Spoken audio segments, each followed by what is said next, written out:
Bem, amados, agora nós vamos para o tópico 2. Crise com os vizinhos. É o próximo tópico que nós estaremos abordando. Crise em Gerar.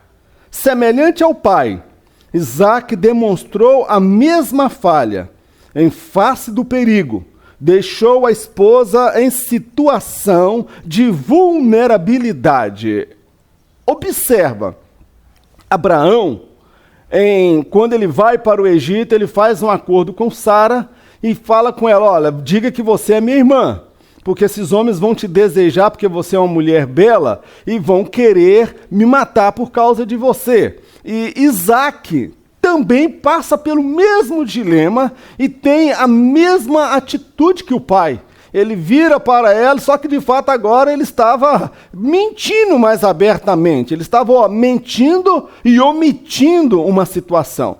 O grande desafio de ser pai, eu posso dizer, porque eu tenho 2 filhos, talvez você que está me ouvindo através desse programa, através desse estudo da Escola Bíblica Dominical, é que as escolhas que nós fazemos, os nossos filhos seguirão os nossos passos amanhã.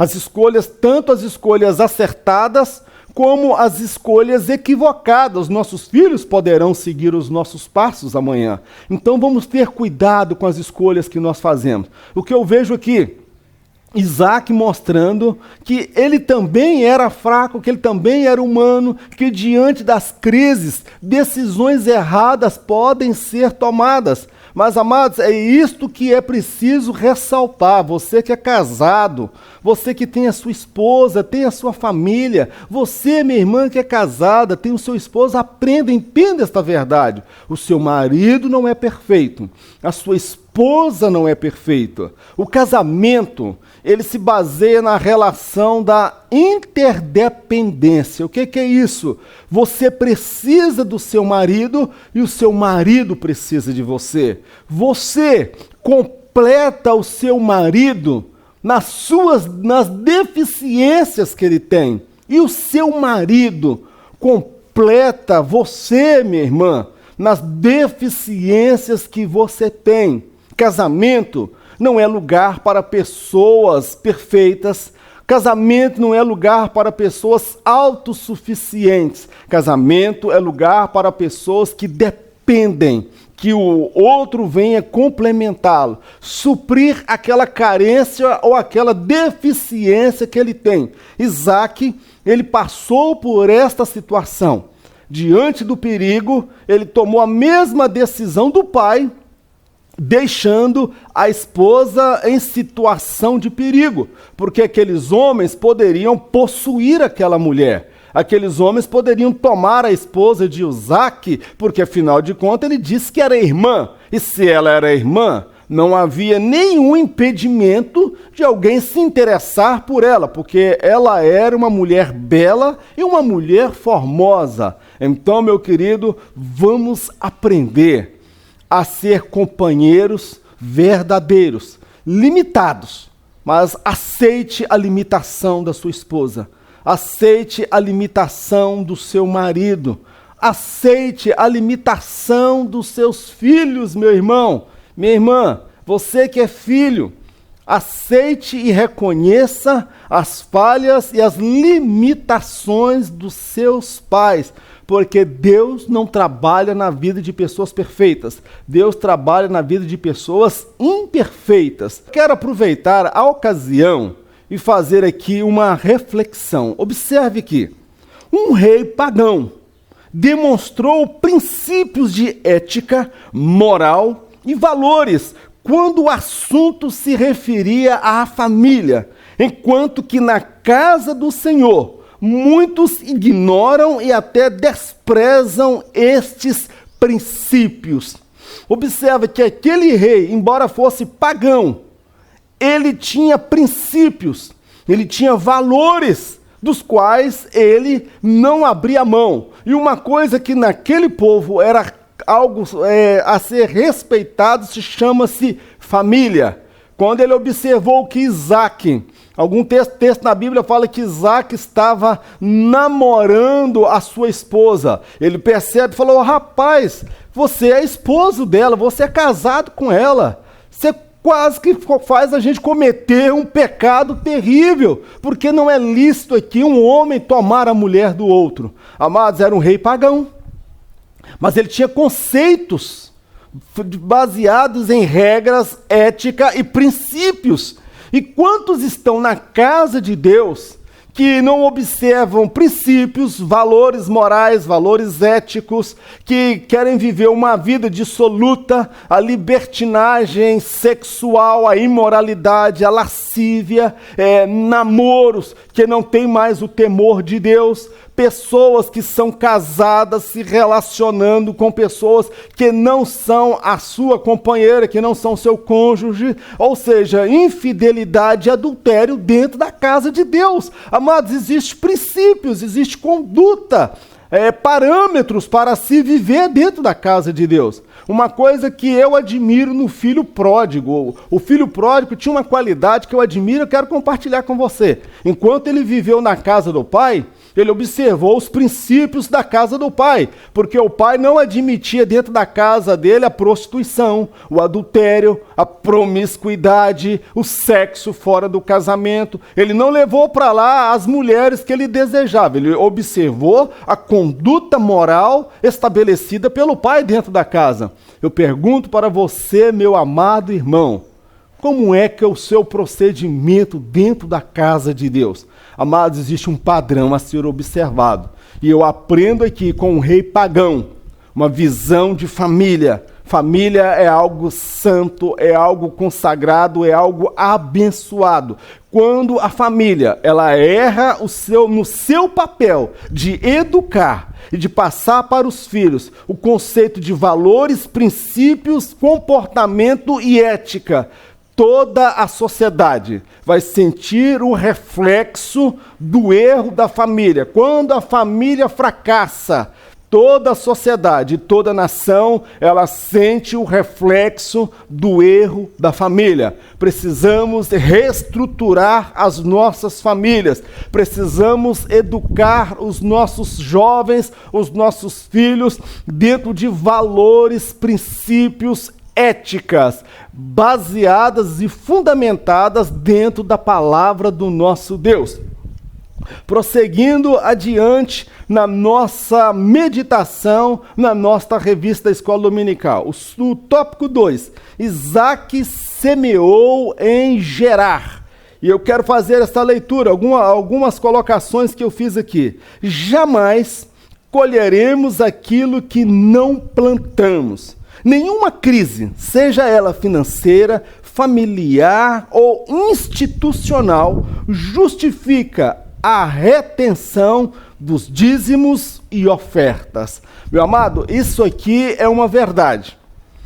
Ninguém colhe aquilo que não plantou. Há pessoas que vivem acreditando numa utopia. Não são dizimistas, não são ofertantes, não servem a Deus com fidelidade, mas, no entanto, tem em casa a caixinha da promessa.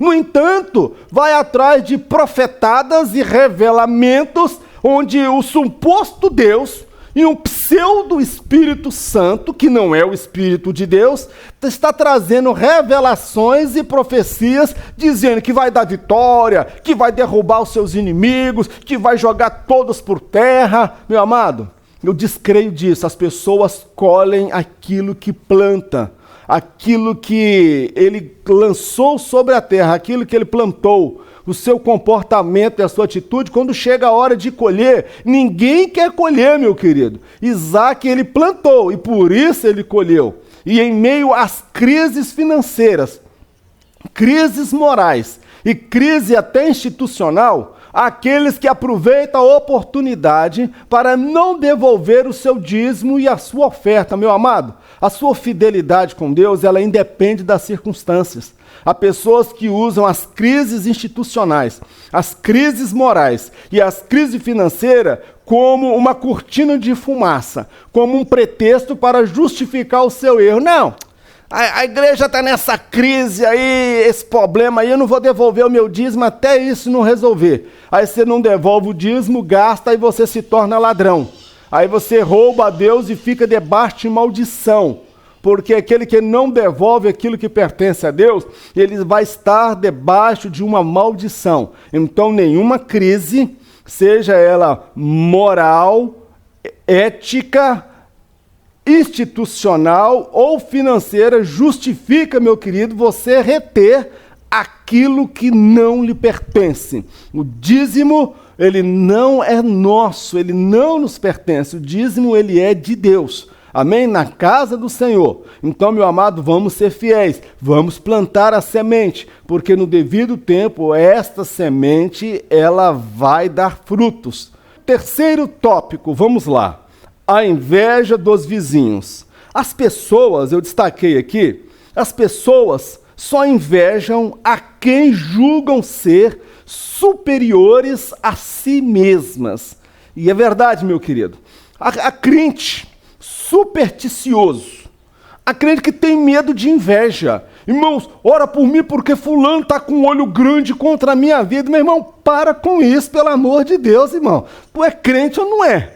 Que negócio é esse de superstição? Deixa a pessoa com olho grande, deixa a pessoa ter inveja de você. Sabe por quê? As pessoas só têm inveja daquelas que eles julgam superiores a elas mesmas. Ninguém tem inveja de quem está por baixo. Meu amado, nós não devemos nos preocupar com essa questão de inveja, de galinha preta nem encruzilhada, nem despacho, nem encomenda. Nós devemos ter preocupação, sabe com o quê? Em obedecer a Deus. Muitas vezes nós fazemos uma verdadeira inversão de valores. Tem gente que tem medo de um despacho, de uma galinha preta com uma cachaça numa esquina, numa oferenda, ou alguém trazer uma revelação, fizer um trabalho para destruir a sua vida. Ele tem o maior medo. Mas ele não tem medo de caluniar as pessoas, ele não tem medo de mentir, ele não tem medo de difamar, ele não tem medo de roubar o dízimo do Senhor. Então, ou seja, ele teme mais ao diabo do que teme a Deus, meu irmão. Ele teme mais uma revelação de algo que supostamente foi feito para ele, do que propriamente temer a palavra de Deus. Vou falar uma verdade aqui, que precisa ser dita. Pessoas que decidiram viver no pecado, jovens que decidiram ceder à prostituição, à fornicação, ao sexo fora do casamento, pessoas que decidiram trair a sua esposa e viver na mentira e no engano dentro da casa de Deus, não precisa, meu irmão, ter medo. Você não precisa ter medo de trabalho feito e oferenda, não. Você está trazendo para a sua vida maldição. Não precisa o diabo lá levantar alguém para oferecer um sacrifício para destruir a sua vida. Você mesmo já está destruindo a sua vida. Esta é a verdade. Então, meu irmão, vamos mudar. Vamos mudar a nossa postura, vamos mudar o nosso comportamento, fazer novas escolhas na casa de Deus. Outra coisa que eu quero levar em consideração aqui, que eu destaquei para a nossa meditação. De certa forma, a inveja é um atestado de incompetência, pois o invejoso acredita que jamais será igual à pessoa invejada. A inveja, ela tem essa característica, é um atestado de incompetência, porque a pessoa acha o outro muito superior a si mesma e por isso ela tem inveja. Outra característica que eu quero compartilhar com você relacionada à inveja.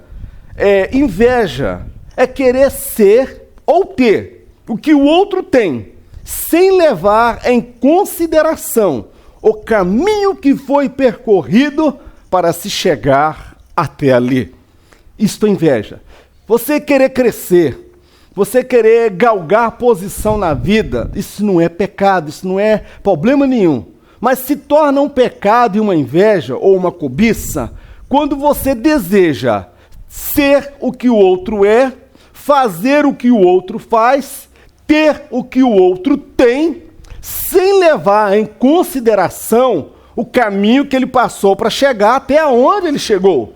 Ele não chegou ali por um acaso, houve um caminho, houve uma dedicação, um zelo. Por que que Isaac ele era próspero? Por que que Abraão ele era próspero? Porque eles trabalhavam, eram chegados em trabalho, administravam corretamente as suas finanças. E há pessoas que querem as mesmas coisas que o outro tem, o mesmo carro, a mesma casa, o mesmo emprego, mas também não passa pelo mesmo caminho que o outro passou. Meu amado, isso aí é inveja. Isso aí não é de Deus, é inveja. Você não precisa invejar ninguém. Você precisa ir à luta e acreditar que Deus é poderoso para te abençoar e mudar a sua sorte. Então, meu irmão, olha, arregace as mangas e vá à luta. Porque se você passar pelo mesmo caminho que o outro passou, com dignidade, com fé, com fidelidade e sinceridade, Deus também irá abençoar a sua vida, porque Deus não faz acepção de pessoas. Vamos agora para o terceiro e último tópico da nossa lição.